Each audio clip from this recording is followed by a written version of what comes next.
So, right now, is there a crime?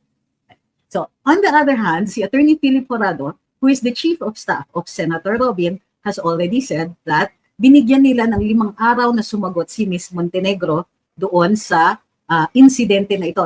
So, what is the available evidence? The available evidence is hindi pa to a sworn statement, but it could turn into one, the possibility that this person will execute a sworn statement saying he smelled this and this person was in the vicinity of that odor. That is so far the established fact. Now, is a drug test going to be significant in a case like this? It depends what kind of drug test. If the drug test can detect long-term use, it's not direct evidence. Again, it is also circumstantial.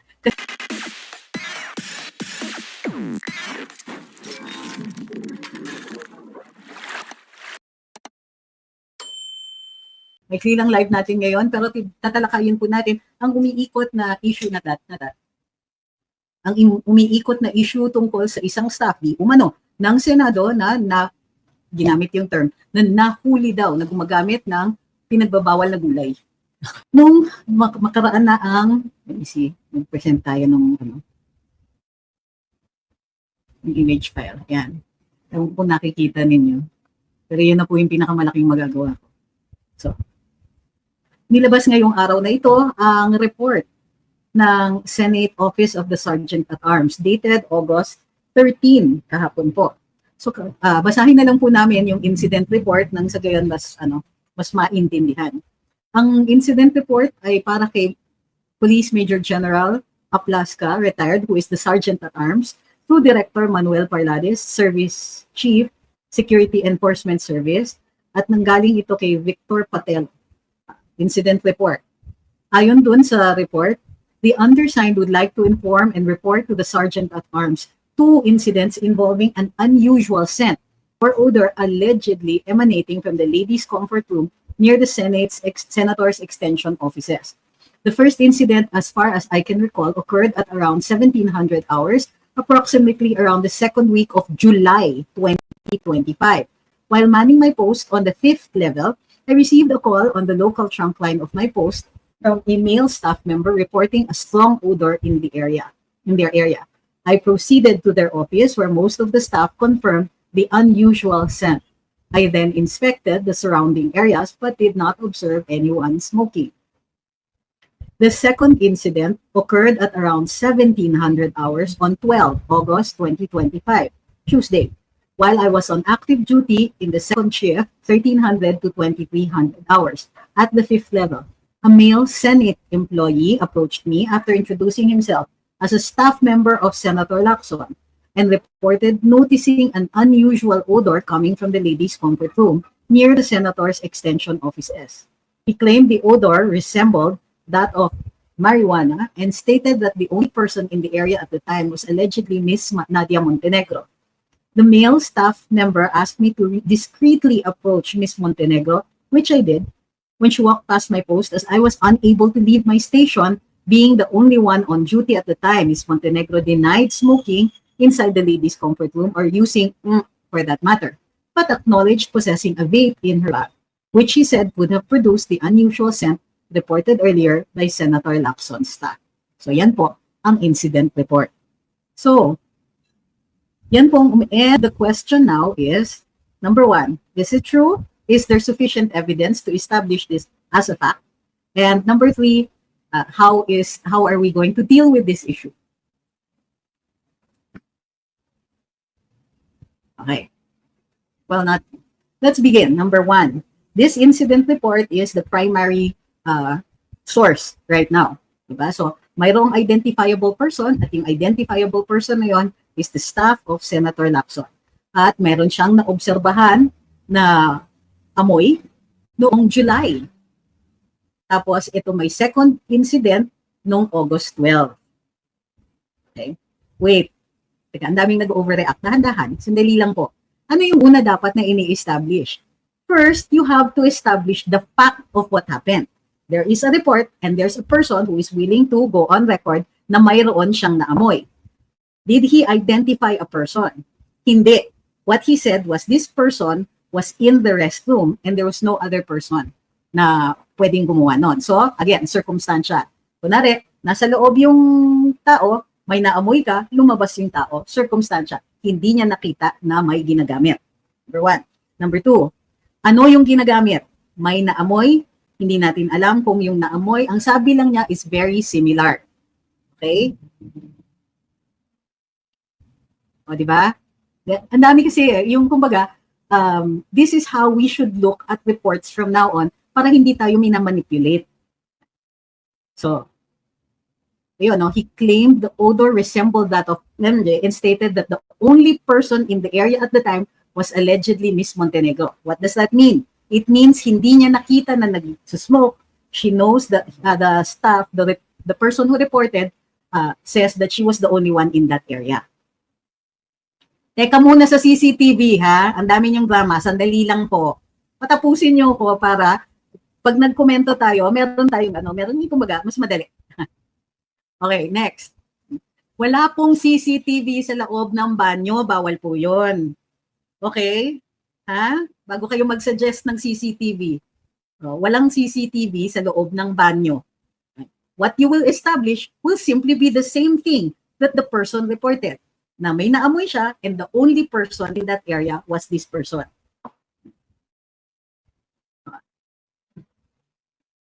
Huwag niyo po hindi naman, okay lang na ano lang ako dun sa comments. You don't have to stop commenting. Nagre-react lang ako sa mga komento ninyo. Grabe kayo. Okay? So, next. Okay, next. So, the incident supposedly happened twice. Yung first time was July, pero walang report. Yung second time, August 12. Good one ito kasi ni-report kaagad. At pinatawag yung security person to determine kung nangangamoy. Now, in the incident report, walang nakalagay na nangangamoy.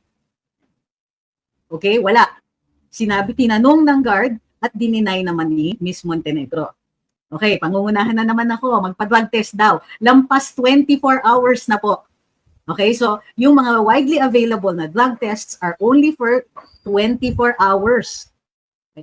So kahit magpa-drug test ngayon, lilitaw ba yan? Number 2, does that sort of illicit substance show up in a hair follicle test? May possibility na hindi, ha?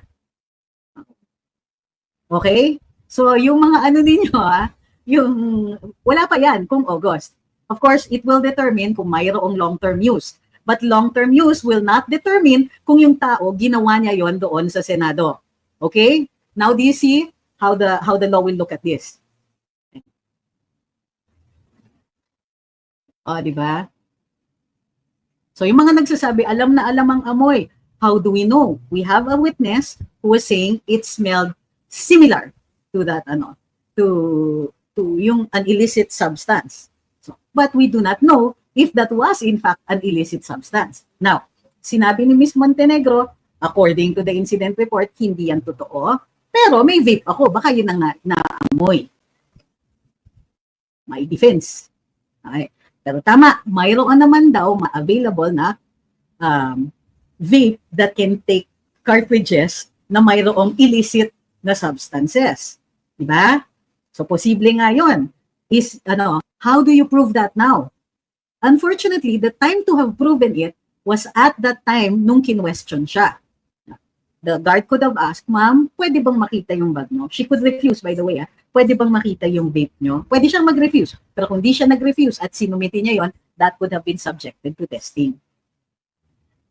Diba? Wala tayong kinakampihan dito. Tinitingnan lang po natin yung pagkasunod-sunod nito. Sabi ni Ma'am Francisca, lalaki po ba yung staff ni Lacson? Ang lakas naman ng pang-amoy niya, nasa labas naman siya. Inamoy ba niya si Nadia? Paglabas ba niya si Nadia para sabihin niya? Ang pangit naman nun, sasabihin ng staff, Miss Nadia, paamoy niya, over kayo. I don't think that staff anybody would have said that. Pero kung lalaki siya, pero relevant dito ang gender, ha? Tama kayo, relevant ang gender kasi ang sinasabi ni witness ay she was in the ladies' room. Okay, so now do you see how this incident is starting to blow up? It's blowing up because there are people who automatically made conclusions. Yeah? Una, may nagsabi, may nangangamoy ganun. People will assume, tama, totoo, etc. Di ba? Ito, sabi ni Jerpy, meron bang hemp perfume? Pero that's also a good question. What if there is?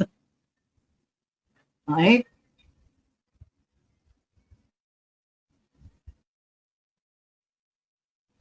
So, right now, is there a crime? So, on the other hand, si Attorney Philip Corrado, who is the Chief of Staff of Senator Robin, has already said that binigyan nila ng 5 araw na sumagot si Ms. Montenegro doon sa insidente na ito. Take note, nobody is charging her with anything. She is not accused of anything, but she's given time to explain. Para, kung sakasakali, if she has a reasonable explanation, tapos na ang issue. Ay, meron daw, sabi ni Miss Kai, may hemp lotion din and lip balms and massage oils. Sabi ni Ma'am Awi, if there were supposed to be 2 instances, is the person alleging that the same person is in the same vicinity to be able to pinpoint that person is the same in both cases. Medyo mahirap patunayan yan. There you go. That's how you should think. This is the person being alleged to have been the only person in the vicinity of that odor, the same person in the vicinity of the first odor in July. Diba? Or was there any person in the vicinity of the first odor in July? And if there was, is it the same person? Isa pa yan. Okay? So, what is the available evidence? The available evidence is hindi pa to a sworn statement, but it could turn into one, the possibility that this person will execute a sworn statement saying he smelled this and this person was in the vicinity of that odor. That is so far the established fact. This person was in the Senate, near the ladies' room, may naamoy siya, ang lumabas sa banyo, si Miss Montenegro.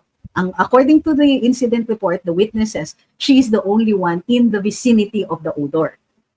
We will have to take his word for it. Kung titignan natin, kung mayroong ibang tao, ayan, CCTV na yan for the hallway.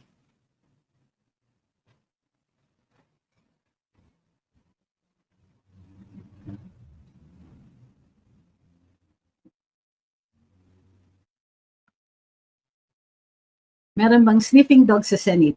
Yes, there are, but I think they are trained for, not for that sort of contraband.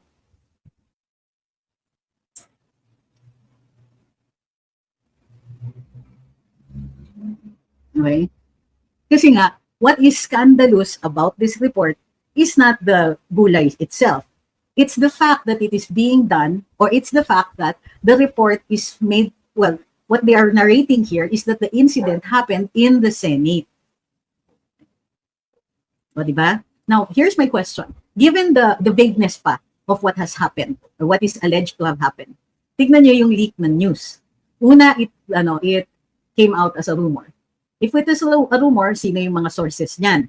The person being investigated, of course, the security, the person who made the report. So, yes, talaga naman, oh. Yes, sinabi nga namin that si Ms. Montenegro was ordered by Senator Robin through his chief of staff to answer. Tinatanong kasi ni Rock, kanino ba siyang staff? Senator Robin, di ba? Pero ang nakikita na natin on social media, may mga nagsasabi na kung sino yung ulo, ganun din yung paa. Kung sino yung teka muna, hindi pa natin alam kung itong taong to ay worth it ba na paghinalaan. Hindi pa tayo umaabot sa punto na masasabi natin naghihinala tayo because marami pang hindi established na facts.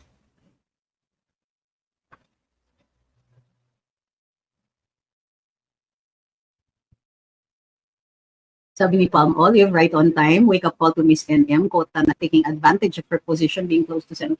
How did she take advantage? Meron bang ibang incident si Miss Montenegro? Sa totoo lang, wala akong tinignan dun sa I just looked at her background. Kung artista siya dati, she has children, she used to be connected with a mayor. Yan. Ito, sabi ni ano ba yan? Nagtaka na tuloy ako, puro paninira sa Senate ngayon, trying to demolish the integrity of the Senate as an institution. Smells fishy. Yep. Well, para sa akin, valid rin naman yon. Since hindi pa nga, hindi pa tapos, kumbaga, there's an incident, it is being investigated, nothing yet has been established as a fact except that Ms. Montenegro says that the person says identified Ms. Montenegro as the only person in the area of a suspicious odor. Now, is a drug test going to be significant in a case like this? It depends what kind of drug test. If the drug test can detect long-term use, it's not direct evidence. Again, it is also circumstantial kasi you need to pinpoint that the imbibing of the substance happened in the Senate. Kasi yun ang ina-accuse. Hindi ito yung mga tipong user yan eh. Kasi right now, we don't have any evidence to that. The accusation is that this person was using in the Senate an illicit substance. So, bali dalawa. Aggravated kasi sa Senado, supposedly nangyari.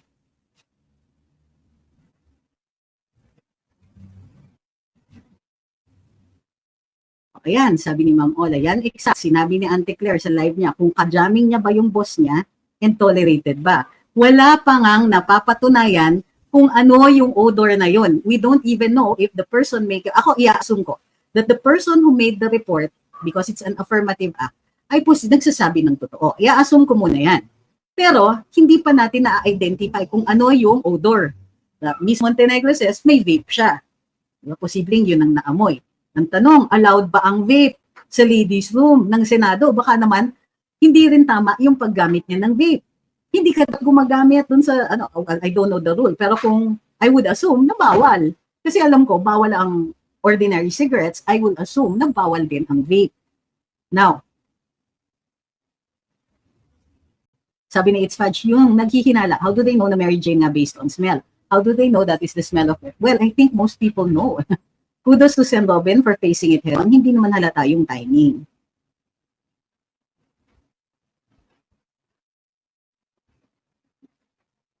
Okay, so we have to resist the easy conclusion because this is an allegation of a crime. Sabi ni Ma'am Rowena, I think Miss Nadia underwent a bypass operation aside from suffering from Bell's palsy. Oh, so a drug test might not be relevant considering she may be taking certain kinds of medication that will show up in a drug test.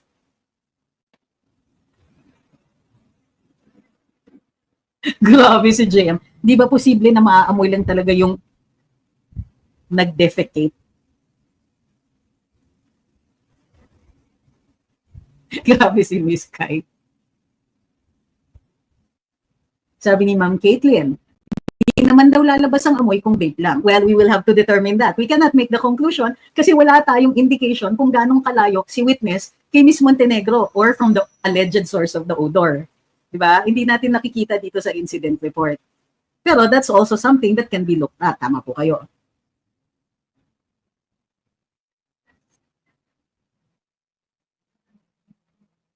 Sabi ni Reby, problema kasi sa mga government employees ngayon, huwag naman natin lahat din. Hindi na pumipili ng lugar sa pag-vape. Kahit saan, kahit closed door meetings, katulad ni Ralph Recto. Oh, excuse me, si Secretary Ralph Recto is not a government employee, he's a government official. Mas mabigat yan. Hindi gusto sa kanila ang modeling.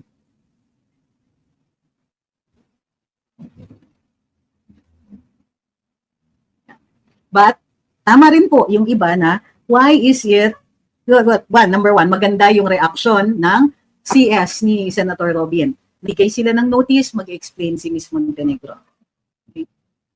Okay? So, bakit importante yan? One, you give her a chance to explain. Due process yan. Pero, you take it by the horns. Now, what the Office of Senator Robin will do will also be instructive to us. Anong gagawin nila? O, so, paano kung sabihin ni Ms. Montenegro, nag-vape ako sa banyo. Kung ako yon at bawal mag-vape sa banyo, papagalitan ko siya for vaping in the banyo. Will I subject her to a drug test? That will be up to the security if they think that there is sufficient evidence here to suspect. Pero kung ako yan, there's no sufficient evidence. Ang pwede mo lang pagalitan siya for using the vape in the bathroom. Pwedeng ma-establish yun. Pero anything beyond that, di pa tayo sure. Now remember, kapag aligasyon ng paggagamit ng pinagbabawal na substances, kailangan nahuhuli mo yung paggamit mismo. O kaya yung possession, man lang, o kaya yung immediately after gumamit. O, at that point, it would have been significant to submit to a drug test.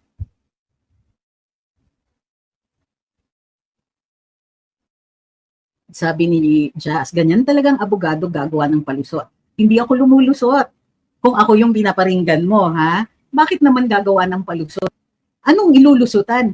Was there a crime? Mayroon ka bang ebidensya na may krimen na nangyari? Eh, paano kung sabihin ko din, ay, madaanan kita sa kalye, tapos sabihin ko, mamang pulis, arestuhin mo yun, may naaamoy ako sa kanya. Ganyan? Ganyan na ba ang batas natin ngayon? Kahit po ang ordinaryong kriminal o mga suspect, pinapa-drug test po lahat yan after mahuli. Isa yun sa unang ginagawa once na-confirm yung charges. Sabi, dapat si Ruben, mahina ka sa spelling, no? Ipa-drug test. Para sa akin, dapat kahit sino, random drug test. Hindi yung ida-drug test siya dahil yung staff niya may ginawa. Ano ba kayo? He is not even accused. He is not even a suspect. Pero pinaaakyat niyo na. So, ayan. Now that we have seen the falls come out, we now have additional indications that this is a demolition job, possibly a demolition job on Robin Padilla, on Senator Robin Padilla. Diba? Ito yung long arm of the Picon. Sinasabi ni Picon, tinalo nyo ako sa, sa butuan nyo. Kala nyo, ha? So, inuna nila si Chis Escudero. Susunod, eto na po, si Robin. Is Robin number 2? Yan ang tanong natin. Siya ba ang susunod sa demolition job? Is this a demolition job at all? Because, tignan ninyo, ang nipis ng ebidensya. Sabi ni Ice Kenshin, same witness ba for both incidents? Wala ba siyang trabaho at nakatambay lang sa may CR ng mga babae at na-witness niya twice ang incident? Yun nga eh. Grabe naman yung tanong, confirm na po ba si Nadia? Ayan po yung incident report.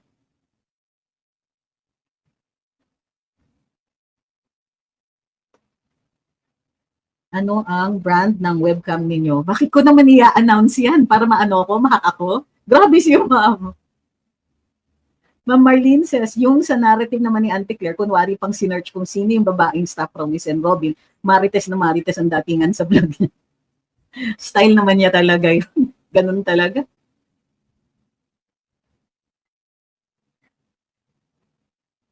Hi kay Mui. Oo, late ko. Good evening po sa lahat, sabi niya. Sabi ni Kaupe, as usual, ganyan naman talaga sila, pamoral-moral, pero asus, ayan, unfair maglaro. Ito, sabi ni Ma'am Christine, hello and everybody just got in. The Tantoco wife comes to mind. Admitted using, is she still in Malacanang? Good question. Wala pa tayong nakikitang indication na nasa Malacanang pa siya. On the other hand, wala naman din tayong naririnig na may resignation na tinanggap. Hi, Sir Von. Thank you.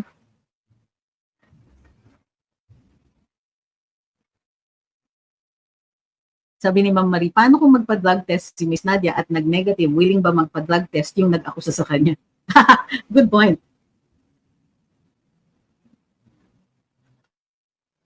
Ito, sabi ni It's Fajim, she's saying na she's vaping may types of vape na smells like MJ pero it is not it. Like hemp, just one of the many possibilities. My doubt is kasi nanggaling sa mainstream media. Kaya alam na. Pwede rin, pwede rin. Pwede rin. So, we're not saying either way. Hindi natin sinasabing hindi niya ginawa, hindi natin sinasabing ginawa niya. The presumption of the law is that she didn't. The presumption of the law is always of innocence. Kaya kailangan patunayan yan. May napatunayan ba sa incident report? Wala. Wala pa. What is established in the incident report? This person may naamoy twice. At in the second instance, in-identify si Miss Montenegro as the only person in the vicinity of that odor. Does that mean that person was the source of that odor? Hindi tayo sure. That is what you call circumstantial evidence. It is still evidence, okay? It is circumstantial evidence, so you're going to need more for that. Now, when you are alleging a crime of drug use, there are two ways to prove that directly.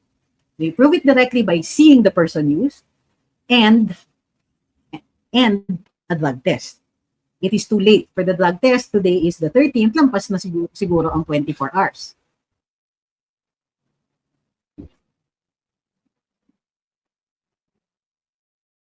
Sabi ni Miss Ola, they can't force Miss Nadia to take a drug test kasi if that's the case, we can also do the same thing sa boss nila. And hello, Mrs. Tantoco is still working.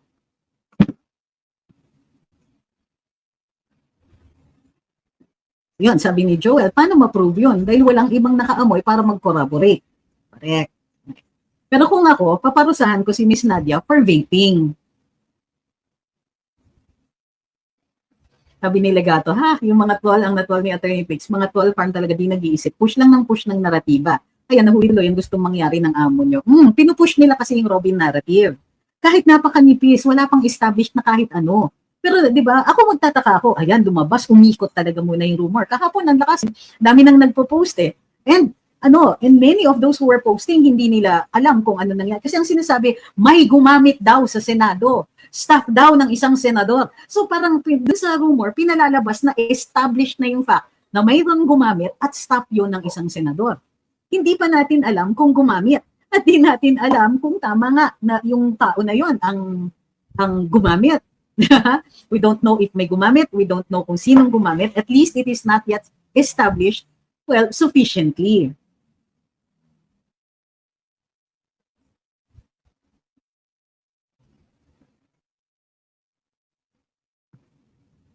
Sabi ni Ma'am Christine, pwede namang may ibang gumamit ng CR before na gumamit si Madam. Pwede rin. And that's where the CCTV comes in. I'm sure walang CCTV sa loob ng ladies room kasi ibang usapan yan.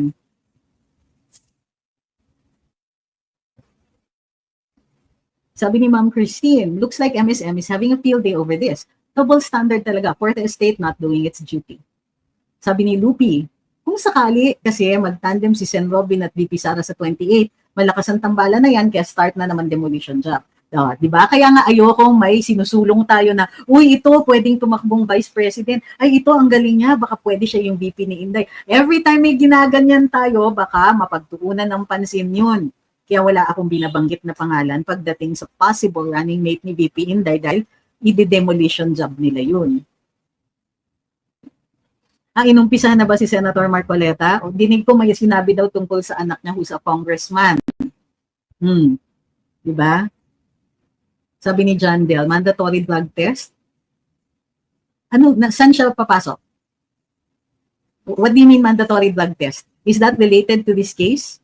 Wala kasing mandatory drug test dito. So, in fact, ang drug testing is always voluntary. Hindi pwede yung pilitin. Kasi, nagda-drug test ka pagka inaakusahan mo na yung tao na may ginawa. Kung walang ginawa, mag-violate ka ng presumption of innocence dyan. Bawal ang fishing expeditions, alam nyo ba yon? That's why I understand kung bakit sinasabi ninyo yan. Para hindi na talaga, wala nang hinala, mandatory drug testing. Ako, okay lang sa akin yun. Pero there are several things that we have to take into consideration. Number one, nagkaroon kasi ako ng kliyente na ganyan. Umiinom siya ng gamot, nag-random blood test, nag-positive siya. Kumuha pa ako sa reseta niya, ng breakdown ng contents ng gamot niya and all that. And then I made the case, dismissed yung kaso. But still, di ba? Kasi nag-administrative proceedings para matanggal sa trabaho eh. So we had to do that. Next, hindi dapat talaga nagra-random, well, bawal sa ngayon ang random drug testing kasi nga it violates the presumption of innocence.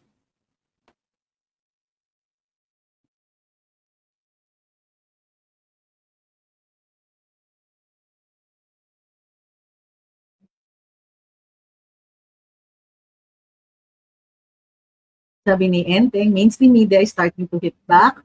Bottom line, kasi pumapatol na rin sila sa chismis. Starting to hit rock bottom kasi pumapatol na rin sila sa chismis. Ang bilyonaryo kasi, attorney nag-report ng blind item. Pwede po ba yun sa mundo ng professional media? Teka, is there such a thing as professional media? No, journalism is not, strictly speaking, under the law, a profession. Kasi you are a professional when you pass a board exam. So when there is a testing for it, bawal po ang board exams for journalism because there is the freedom of speech. Hindi mo pwedeng i-restrict kung sino ang pwedeng magsulat at hindi pwede.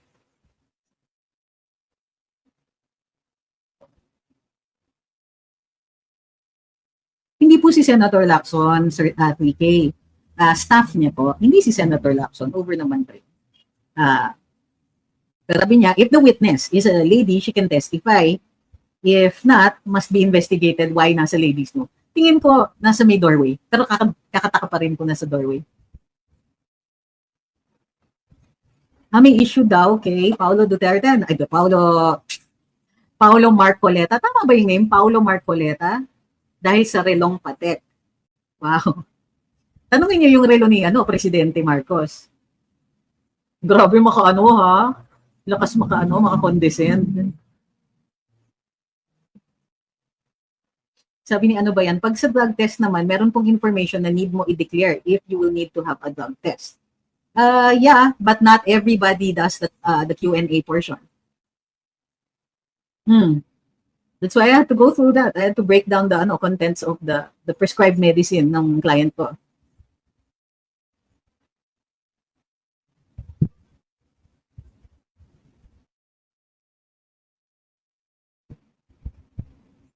Sabi ni Wilson, they can't meet them at the ballot. So they try to break them in the headlines. Ang dirty lumaro. Sabi ni Ma'am Ola, wala yung patek sa bags and artist's van. Artist's van, Kimbo. Yikes. Sabi ni Lupi, ang sa pananaw ko, hindi sisirain ni Miss Nadia ang pagtitiwala ni Sen Robin sa kanya. Unless there is a serious use issue. Kasi ang an addiction cannot be resisted talaga. It is very difficult to resist when you have an addictive personality. So there's also still that. Kumbaga, that's why we're saying, hindi established for or against Miss Montenegro yung mga circumstances. Kaya nga, ilalabas nila ganito kahilaw.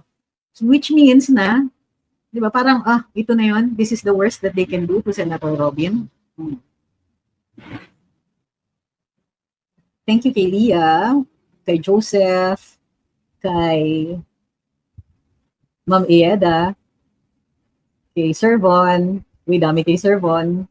Uy, thank you, Sir Von. Hi, Sir Noel, and thank you. Kay Bingsky, kay Jeff. Salamat. Kay Ian Paul, kay Lenlen, thank you very much. And, ano ba akong nana? Kay Dailu. Kay Bobet. Kay Juan at kay Mau Mau. Kay Rian, kay Bingsky, at kay Clickgate. Kay Joseph uli, Lenlen, Clickgate, Pompoko, thank you, and Kateki. Tartura and Clickgate, thank you very much, and kay TikTok. Okay, Sir Zaldi din po. Maraming salamat po sa inyo. Ma'am Iada, did I miss anybody? Okay, kung na-miss ko, pakisabi na lang. Thank you very much, Sir Noel. At kay Ma'am Raquel. Maraming salamat po. At kay Wishi pala. Ayan. Hi kay Miss Chloe. Sabi ni Rizology, and now Comelec is planning to make investigations as well. They're really moving in on cheese. Yan, interesting yan, di ba? Kasi daw, bakit umamin si Cheese, si Senator Cheese Escudero, na isa sa kanyang campaign funders is a contractor. Now, ano yung makikita natin sa ganyan? Is it illegal for a contractor to make a campaign donation? It would be if siya yung nag-hire ng kontratista na yon. Kung siya ay head of agency na nagpa-bid out doon. So, kung hindi pa yan established, hindi pa natin pwedeng i-assume na may wrongdoing dito. Tama kayo dyan. Ay, sabi ni Sir Jake, sa Vicks inhaler, kung parati ka gumagamit, pwede ka maging false negative. Seryoso? Dahil contain ng Vicks inhaler ang methamphetamine. Seryoso ba yan? Totoo ba yan? I'll have to look into that, ha? Kinabahan ako kasi wala naman akong Vicks inhaler. Pero, diba, I know people who do. Sabi ni 3Ks, they can't put down Senator Robin. Teka, lumitaw. Yan. He is open-minded and out of this world from childhood to adulthood at present time. He doesn't hide anything about himself. Okay? Ay, Miss Grace, wag po kayong mag-sorry. Hindi. That's okay, ma'am. Wag po kayong mag-sorry. The question is fine.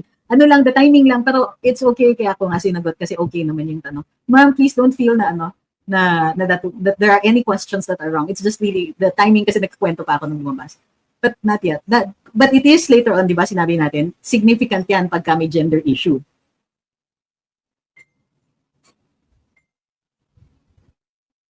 Sabi ni Ma'am Christine, if the admin thinks we'll be misdirected with this, so we don't speak much about the 2026 NEP, the 10 billion smackaroos of Conti Intel funds for Mr. For MR.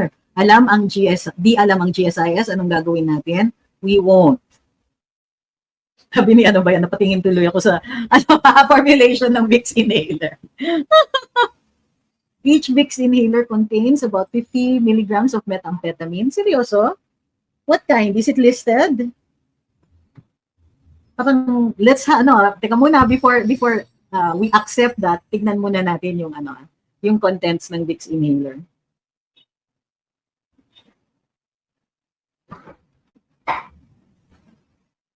Hi, good evening kay Ignacio. Thank you again kay Sir Noel at kay Ma'am Raquel. Maraming salamat po sa inyo. Tsaka kay Miss Julie. Hi kay Robert. Sabi ni Tatong, nakaka-addict naman talaga Vicks inhaler. I like the smell, pero hindi pa ako nasa point na And I don't have an inhaler. Merong ibang yung mga Tiger Balm, ganun. Ang sarap amoy-amoyin.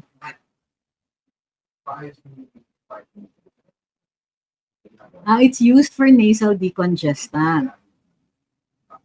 Google says, Vicks inhaler contains the active ingredients, sabi Ma'am Christine, menthol, camphor, and Siberian pine needle. It also contains methyl salicylate.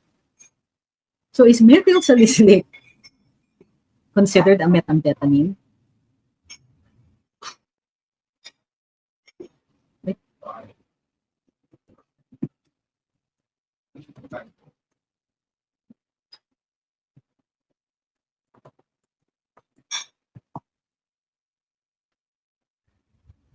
No. It's a benzoate ester. A flavoring agent, metabolite, and insect attractant. Oh my gosh, it attracts insects. Sabi ni Ma'am Marie, I like Tiger Balm. Alam mo na, tumatanda na tayo pagka yun na yung mga hilig natin. Yung mga Vicks, Tiger Balm, Tinatanong ni Nice if Attorney Ahmed is out of the country. Bakit niyo naman natanong yun? May indication ba na umalis siya? Kung meron, ang galing niya. Ngayon lang napansin. Naman! Bakit kayo nagagalit? Sabi ni I am Wanda. Ano ba yung tanong is Robin number 2? The second target, ma'am. Yung problema, pag late kayo dadating, pagkatapos nagagalit kayo. White flower din daw. Maganda. Diba? So si ma'am, ano ba yan? Bakit? What's wrong with number 2? Is this an issue? Is this something that we can, that is negative? Is this, is this libelous?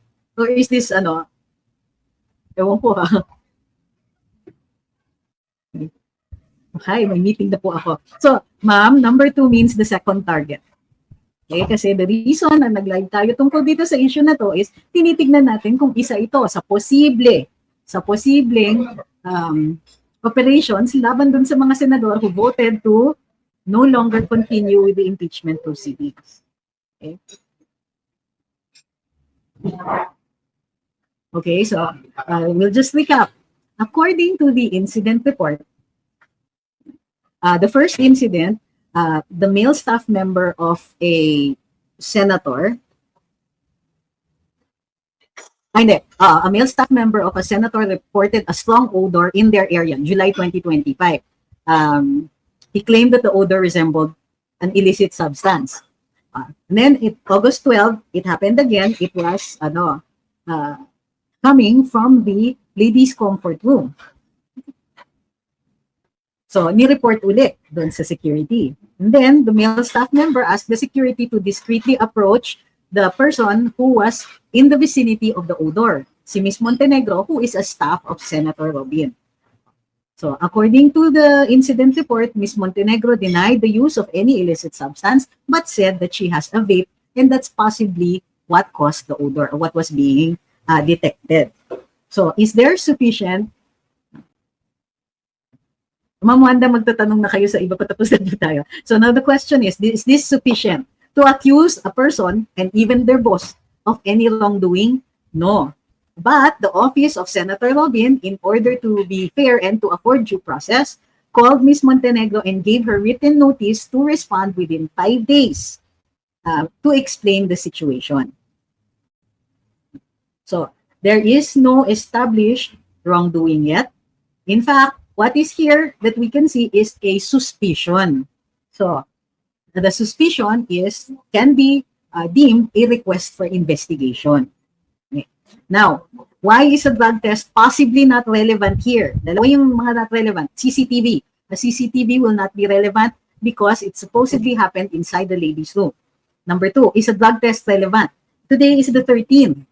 The incident happened allegedly during the 12th. If a drug test has not been conducted as of now, most drug tests pertain to a 24-hour use. Unless you will ask for a long-term drug test, in which case, you will have to justify. So, yung sinasabi ninyo, ipa-drug test na lang. Unang-una, kailangan may basis. Sa ngayon, wala pa rin. Kahit probable cause, hindi pa natin nakikita yan. Walang corroboration yung sinabi ng alleged witness. And in fact, ang reason para isumbong ay investigation. Drug tests usually happen in the course of kapag mayroon ng established na wrongdoing. Halimbawa, you're in possession. Ayan. Okay? So, ulitin natin. The evidence says, the evidence is only an eyewitness. Okay? A nose witness. Nose and eye. So, sabi ni nose and eye witness, si Ms. Montenegro is the only person in the vicinity of the odor. Is this evidence of drug use? No. It is circumstantial evidence. And in order to establish that, tama, kailangan ng drug test. Kailangan either have a drug test or caught in the act yung tao na may ganon. Di ba? Or immediately before or immediately after. So, yung mga tipong binubugan mo na. Ayan. Sabi ni Hummingbird, excuse me, minsan yung ibang brand ng sigarilyo may amoy talaga ng ganon. So,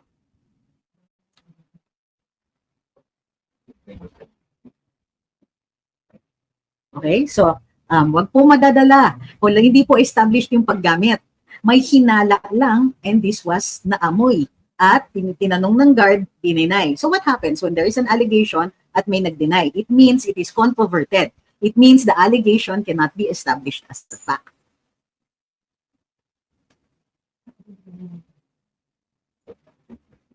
Uy, ito pa, sabi ni Sir Perdito, and thank you very much for the reminder. One element of committing a misdemeanor is positive identification. Although yung classifications natin of crimes are not misdemeanors and felonies, no? But in any crime here, in court, you will have to be positively identified as the person who did this or that. In this case, positively identified siya as the person in the vicinity of the odor.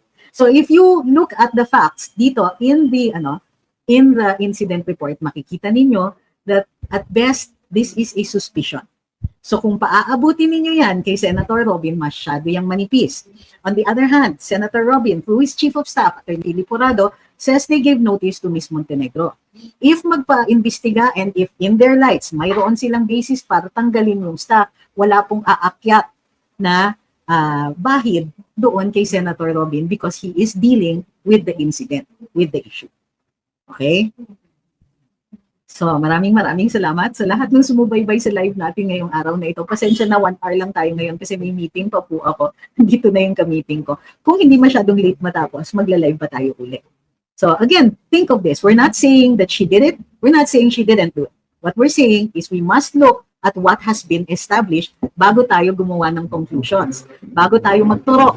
Bago tayo magsabi, oy, may senador na involved. Bago tayo magsabi, kung sinto kasi. Bago tayo rin magsabi that any crime has been committed, tignan po muna natin kung ano pa lang ang na-establish and so far, ito pa lang. Kailangan pa, kulang pa, kumbaga, ang ebidensya para may ma-establish kung krimen niya. Okay? So maraming salamat. Kita